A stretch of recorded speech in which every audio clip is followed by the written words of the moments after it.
Un saludo fraternal, mis queridos hermanos, en el nombre de nuestro Señor Jesucristo.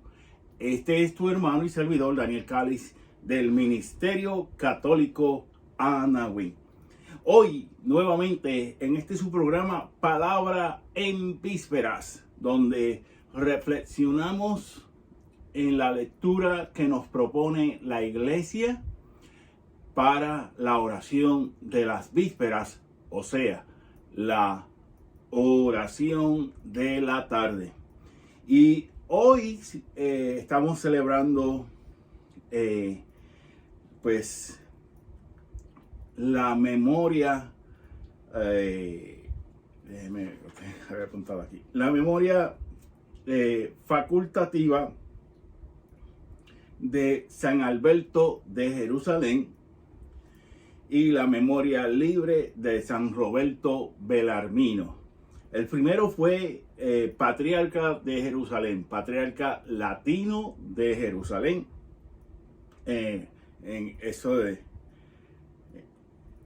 Y San Roberto Belarmino fue jesuita, obispo y doctor de la iglesia. Bien, hoy la lectura que escogí, la lectura de San Roberto Belarmino fue la misma de el programa La Palabra en Laudes.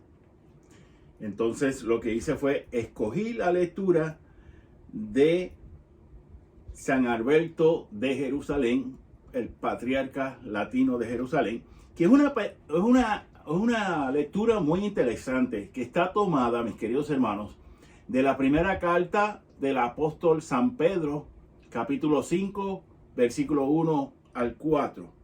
Bien, y es bien importante, como siempre en la lectura, en la palabra de Dios, poner mucha atención. Y pues vamos pues ya a proclamar esta lectura. Lectura de la primera carta del apóstol San Pedro.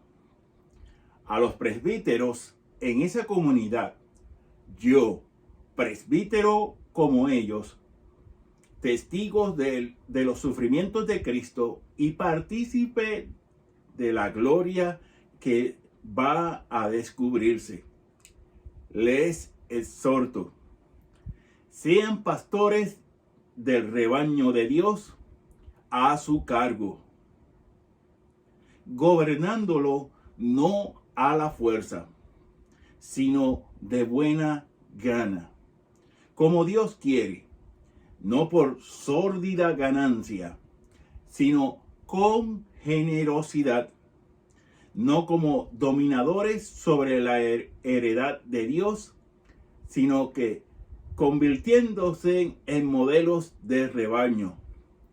Y cuando aparezca el pastor supremo, recibirán la corona de Dios que no se marchita. Palabra de Dios, te alabamos, Señor. Pues bien, miren qué interesante. San Pedro, ¿verdad?, le está haciendo una exhortación, le está, por así decirlo, le está recordando cómo deben llevar su ministerio los presbíteros, ¿ok? Recordemos, mis queridos hermanos, que en el sacramento del orden hay 3 grados. Primero tenemos el diaconado, que es el ministerio de servicio. De hecho, la palabra diácono significa servidor. Por eso es que a Jesucristo se le considera el diácono por excelencia, porque es el servidor por excelencia. Entonces, el segundo grado es el presbiterado. Este grado del presbiterado, pues básicamente son a los que nosotros hoy en día solemos llamar sacerdotes, ¿verdad? Y el grado del episcopado, grado que poseía Pedro como obispo de Roma, ¿verdad? Y él mismo se considera presbítero. ¿Por qué? Porque el obispo es un presbítero. De hecho, el obispo posee el orden sacerdotal a su plenitud después de Cristo, deberíamos decir. ¿Ok? Porque recordemos, y para poder entender lo que es y debe hacer un presbítero, y lo que es y debe hacer un obispo, ¿ok? Tenemos que entender, mis queridos hermanos, lo que es el sacerdocio de Cristo y por ende lo que es y lo que fue en el Antiguo Testamento el sacerdocio de Melquisedec, ¿verdad? Rey de Salem, al cual en el libro del Génesis nos narra cómo Abraham, después de su triunfo en guerra, le dio el 10% de las ganancias del botín, ¿verdad? Ahí tenemos registrado el primer diezmo que se da para las cosas de Dios, ¿verdad? Hoy en día, y hago aquí la salvedad, la Iglesia Católica no exige que se dé el diezmo, pero nos pide hacer algo que va mucho más allá, a ser generosos. Y esto es bien importante entenderlo. La Iglesia no nos exige dar el diezmo, pero nos pide ser generosos. ¿Qué sucede? Si el ser, muchas veces para nosotros lo que podamos, muchas veces el ser generoso va más allá del diezmo o puede ir más allá del diezmo. Cada cual hace su propio examen de conciencia en ese particular. Pues bien, vamos aquí a ir detallando esta lectura. Primero, ¿qué se entiende por presbíteros? ¿Verdad? Hoy tengo aquí conmigo esta Biblia, que no es una Biblia católica, es una Biblia protestante, la cual yo suelo utilizar, ¿verdad? Yo suelo utilizar cuando voy a realizar apologética para contestar a un hermano esperado, a un hermano protestante, ¿verdad?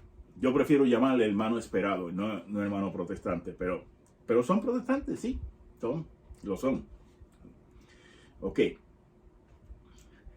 Esta Biblia, ¿verdad? Que es la Biblia, básicamente dice Santa Biblia Edición de Promesas, pero es básicamente la Reina Valera, ¿verdad?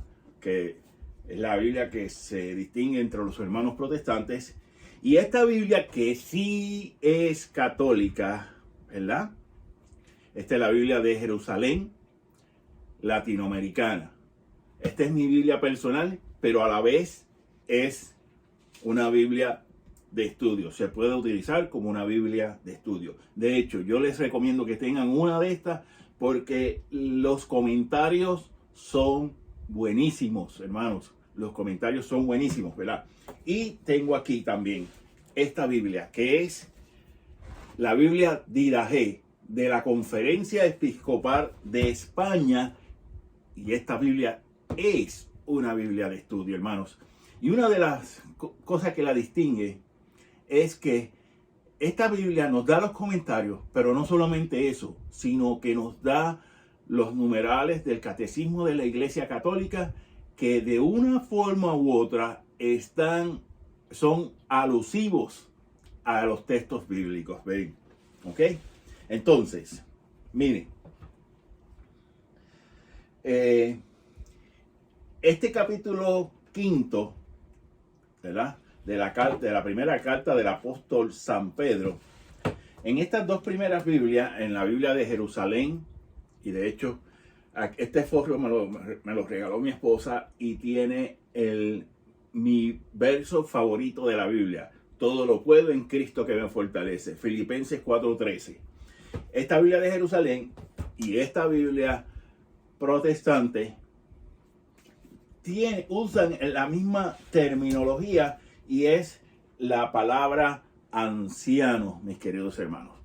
Tenemos que recordar que son lo mismo, es lo mismo, anciano y el presbítero es lo mismo. Lo único que la palabra anciano, y no estamos aquí hablando de viejitos como yo, que ya, aunque pasé los 50 y no he llegado a los 60, Ya por mi condición a veces me siento más viejito que otros que tienen 80 y 90. Ok, anyway, utilizan la palabra anciano. Tenemos que entender, hermanos, que el término anciano viene del hebreo y el término presbíteros viene del griego. ¿Ok?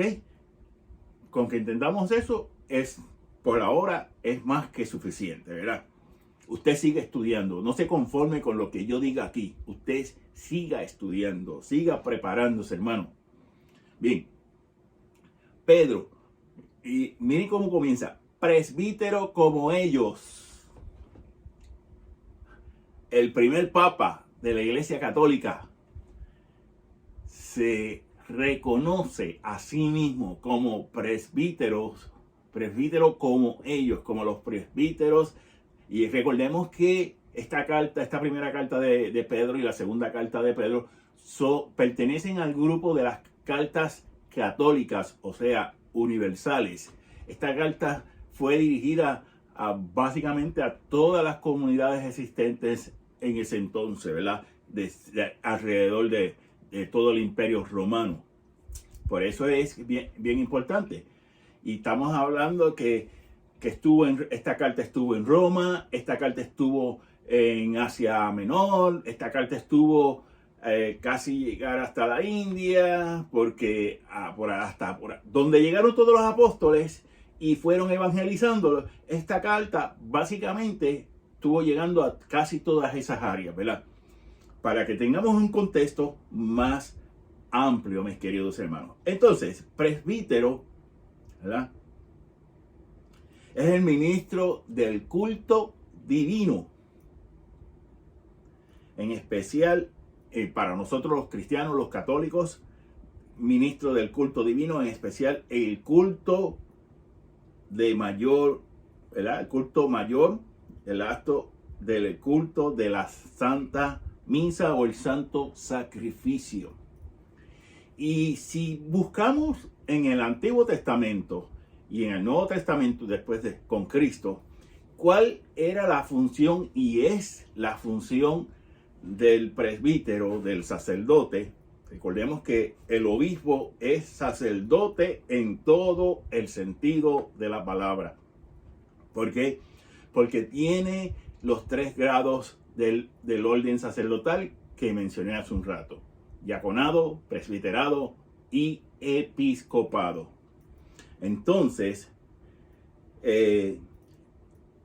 para nosotros los cristianos, para el catolicismo, el presbítero es quien realiza el sacrificio. Y ese, en el Antiguo Testamento, esa era la función, seguía siendo la función principal, y en el Nuevo Testamento sigue siendo la función principal. ¿Qué nos distingue del Antiguo y Nuevo Testamento? Que ahora reconocemos, y en la carta a los hebreos nos lo explica muy bien, a Cristo como sumo y eterno sacerdote.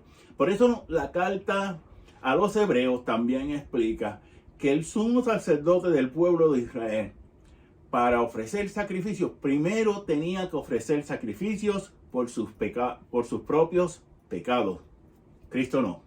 Cristo no tiene pecados. Cristo no tiene que ofrecer sacrificios, sino que Él es el sacerdote, pero a la vez es la víctima, ¿verdad?, que se ofrece, porque el sacrificio requiere de una víctima a sacrificar, ¿verdad? Entonces, Cristo es sacerdote según el rito de Melquisedec, como nos lo explica la carta a los hebreos, y el Salmo también. Entonces, para poder entender esto, yo les sugiero, hermanos, para que leamos en los capítulos 5 y 7 de la carta a los hebreos, para que podamos entender esto. Yo les sugiero, les voy a dejar la información ahí a la parte de abajo del video. Y hay 2 fuentes muy buenas que nos explica bastante bien. Y una es Así Prensa, ¿verdad?, en la cual voy a dejar también el enlace. Y la otra fuente en la internet es el catholic.net. la sesión en español, que también voy a dejar el enlace para eso, ¿verdad? Entonces, vamos ¿verdad?, a tener, como ya dije, bíblicamente hablando, la función del sacerdote era y es ofrecer sacrificios, y la otra función, mis queridos hermanos, es consagrar. Miren, para lo que en la iglesia se conoce como el sacerdocio común de los fieles, ¿verdad? Todos tenemos ese sacerdocio común por nuestro bautismo. La función principal siguen siendo esos dos: ofrecer sacrificios y consagrar. Me explico. Miren, como padre de familia, yo como padre de familia, como esposo, yo antes, por eso me gusta llegar siempre a un tiempo razonable previamente para tener en tiempo de oración, ¿verdad? Le ofrezco a Dios el sacrificio de lo que hacemos como familia, lo que mi esposa y yo realizamos como matrimonio, como un sacrificio para que le sea agradable al Señor. Entonces, a la misma vez, yo le consagro mi familia, yo consagro mi matrimonio al Señor, que ya está desde el inicio. Todo matrimonio católico automáticamente está consagrado a Dios. Lo que sucede es, mis queridos hermanos, que muchas veces no estamos conscientes de eso. Y eso es algo bien importante, ¿verdad?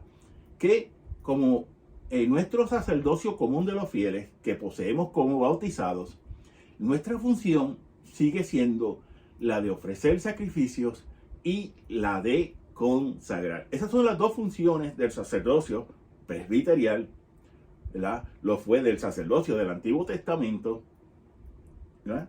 Y lo sigue siendo hoy en día con el sacerdocio después de Cristo. Bien, entonces,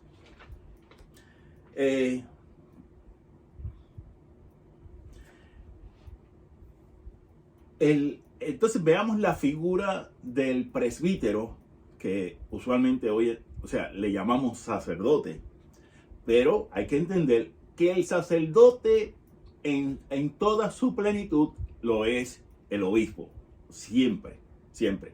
¿Por qué? Porque el presbítero tiene nada más que 2 grados del orden sacerdotal, que sea el diaconado y el presbiterado. El obispo tiene los 3 grados del orden sacerdotal: el diaconado, presbiterado y el episcopado, ¿verdad? Por eso es que sí, el obispo es un presbítero. Por eso es que aquí vemos a San Pedro, que él les recuerda que él también es un presbítero. Claro, es un presbítero, pero no solamente es un presbítero, ¿verdad? Recibió en su momento el orden del diaconado, recibió el orden del presbiterado y también recibió el orden del episcopado, ¿verdad? Entonces, pues por ende, él se siente responsable, ¿ok? Él se siente responsable de los presbíteros. Por eso es que ustedes ven al Papa, los papas de mi generación, ¿verdad? Ya casi al final de Pablo VI, Juan Pablo I, que estuvo 30 días en el pontificado, San Juan Pablo II,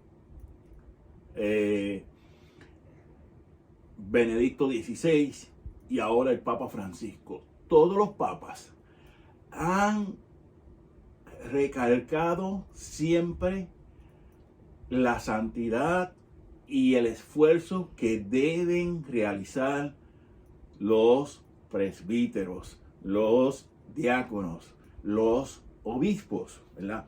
Y eso es bien importante tenerlo en cuenta y siempre buscar leer, pues, mis queridos hermanos, cómo los papas y cómo los obispos en sus respectivas diócesis han enseñado al pueblo de Dios lo que es y lo que debe hacer un presbítero. Y en la santidad que envuelve a los diáconos, a los presbíteros, a los obispos y a todo el pueblo de Dios. Entonces hay laicos que nos dedicamos a la formación, como este su servidor.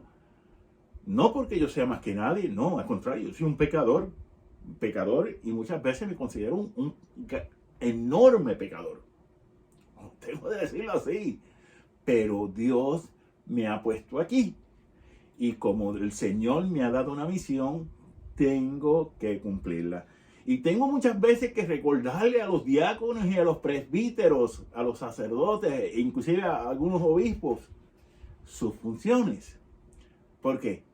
Porque como pueblo de Dios, como parte de ese pueblo de Dios que tiene y mantiene ese sacerdocio común de los fieles, que no está jamás y nunca por encima del presbiterado, del sacerdocio ordenado, pero tenemos a veces que recordarle a nuestros presbíteros, primero, que los queremos un montón, segundo, que estamos orando por ellos, ¿verdad?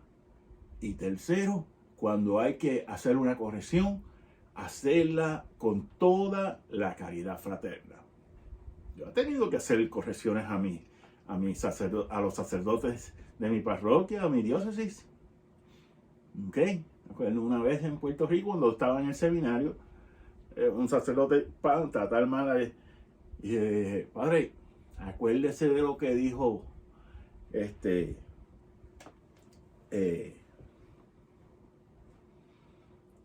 me olvidó el nombre, ahora me pasa eso cada rato, olvídense. Trátelo con cariño porque es hijo de una madre santísima,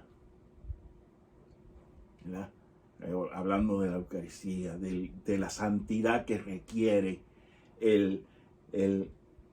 ese levantar las especies, ¿verdad? La santidad, la sacralidad que conlleva, ¿verdad? Y por ende la sacralidad que conlleva para que nosotros, los bautizados, crezcamos en santidad, ¿verdad?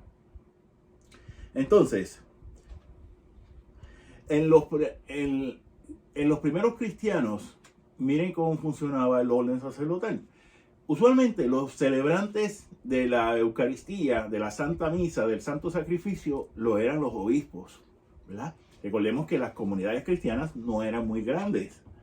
Pero ¿qué sucede? Al ir pasando el tiempo y las comunidades cristianas fueron creciendo de tal forma, los presbíteros, entonces hubo la necesidad de ir ordenando presbíteros para distintas comunidades, para que ejercieran la función de asistir en el ministerio a los obispos, ¿verdad? Y entonces, pues también hubo la necesidad de establecer diáconos. Hoy en día tenemos dos clases de diaconado. Tenemos lo que se llama el diaconado transitorio, que son los candidatos al presbiterado, ¿verdad? Que están aspirando a ser ordenados presbíteros, ¿verdad?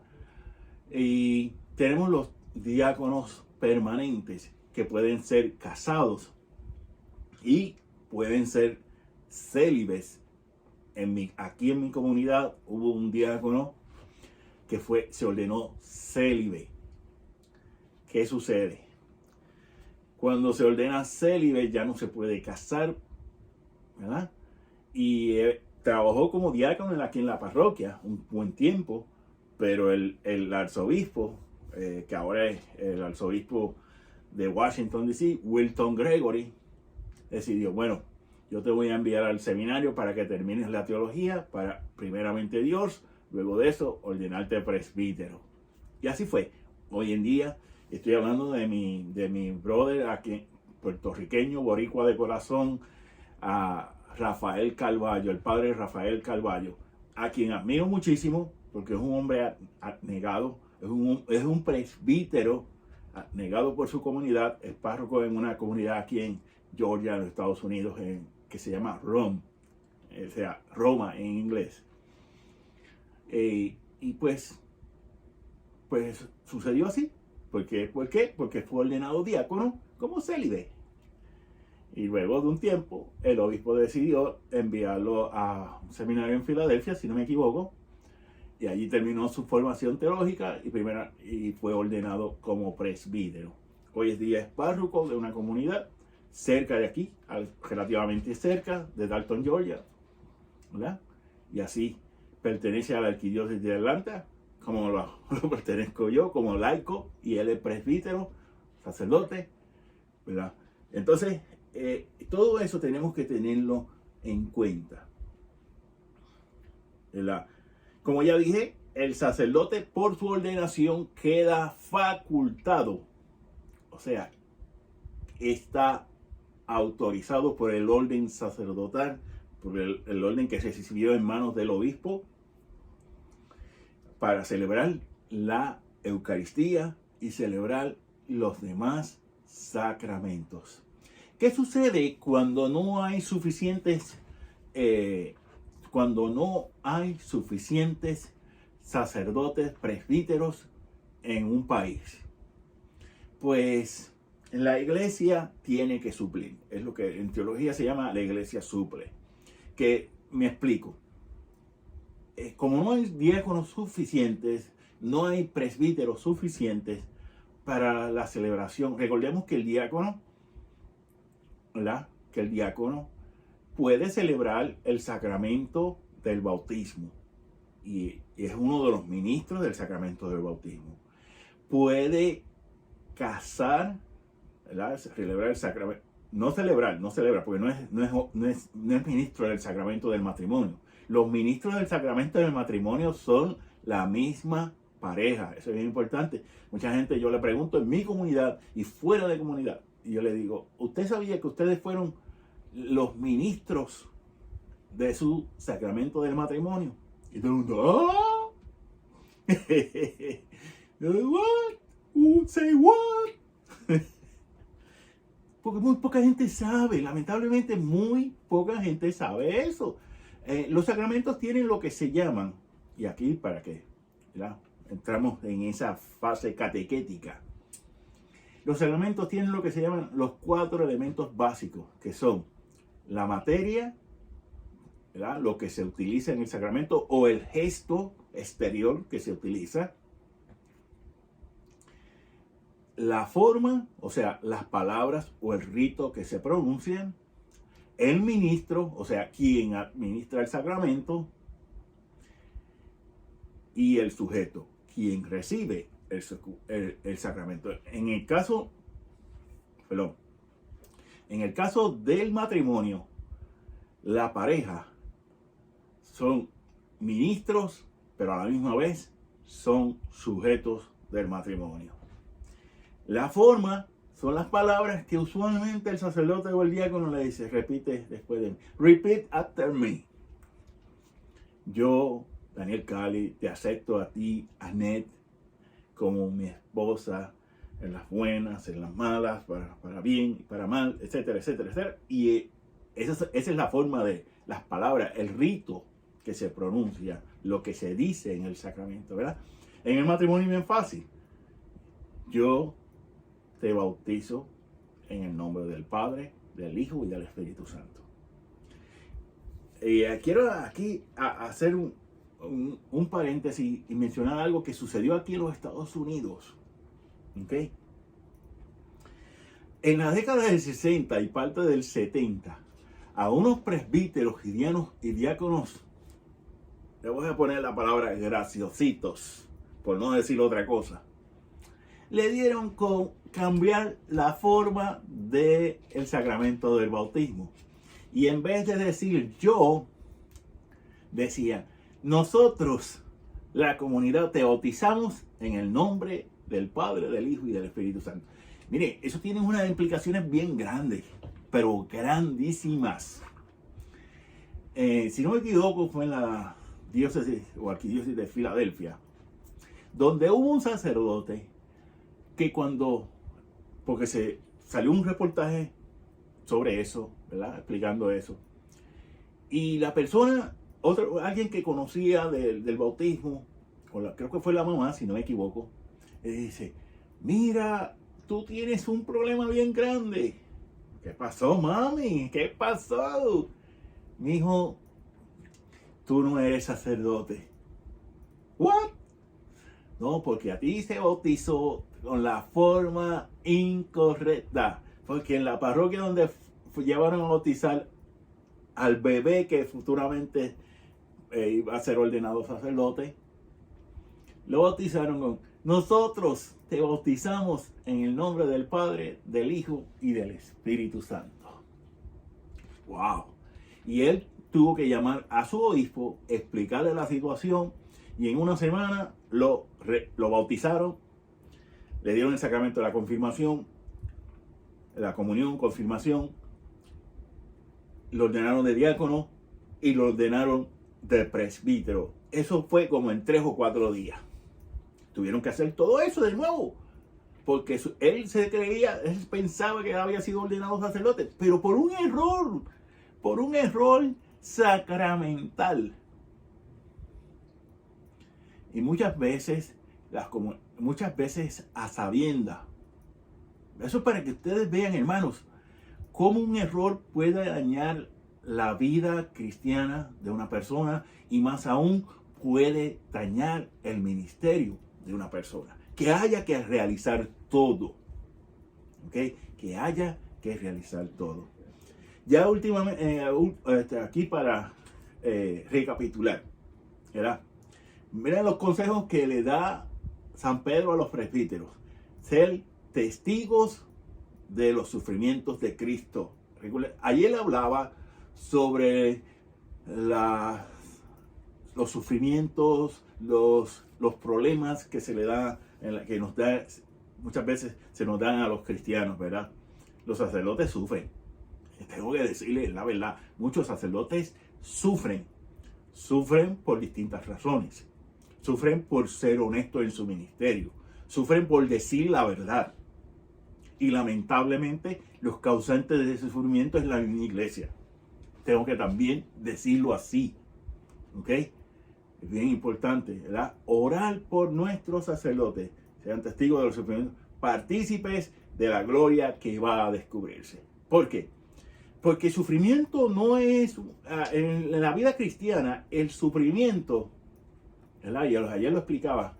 El sufrimiento no es algo que sea masoquista. No. El sufrimiento tiene un sentido cristiano y tiene un sentido y una recompensa para la redención, ¿verdad? Nos lleva el sufrimiento, el padecimiento, nos encamina de mejor forma a la redención. Pero esa redención tenemos que usted y yo quererla. Y esa redención, nuestros sacerdotes, nuestros diáconos, presbíteros, obispos, nos las deben enseñar. Decía, y ya con esto ya termino, decía en una de sus miércoles de la catequesis del Papa Emérito Benedicto XVI, decía, hoy en día las homilías, o sea, la predicación en la misa que hacen los diáconos y los presbíteros y obispos, no convierten. ¡Wow! ¡Wow! Hay que decir, como decía mi abuelita allá en el campo en Puerto Rico, usted y tenga. ¿Verdad? Mis queridos hermanos, para concluir, hoy me cogí, como tengo la cámara a distancia, para fijarme bien el tiempo que llevo, porque la cámara me va diciendo. Hoy me cogí un tiempo más y ayer me extendí un poco, hoy me extendí un pocote más, mucho más. Pero había que explicar todo esto, hablar de todo esto, mis queridos hermanos. Bien, oración, oración, oración y más oración por nuestros diáconos, por nuestros seminaristas, por nuestros presbíteros, por nuestros obispos, ¿verdad? Por nuestros cardenales, por el Papa, ¿verdad? Para que la iglesia vaya trabajando siempre para recordándonos la redención y por ende la salvación. Bien, mi gente, 1.000.000 de gracias. Te pido que compartas estos videos Vamos a poner toda la información de las cuales ya hemos estado tocando. Toda la información que podamos poner, la vamos a poner ahí a la parte de abajo. Inclúyenos en tus oraciones, que también nosotros queremos hacer lo mismo solidariamente, ¿verdad? En la caridad fraterna queremos hacerlo también. Así que, mi gente, 1.000.000 de gracias, cuídense y nos despedimos con la bendición del Padre, del Hijo y del Espíritu Santo. Amén.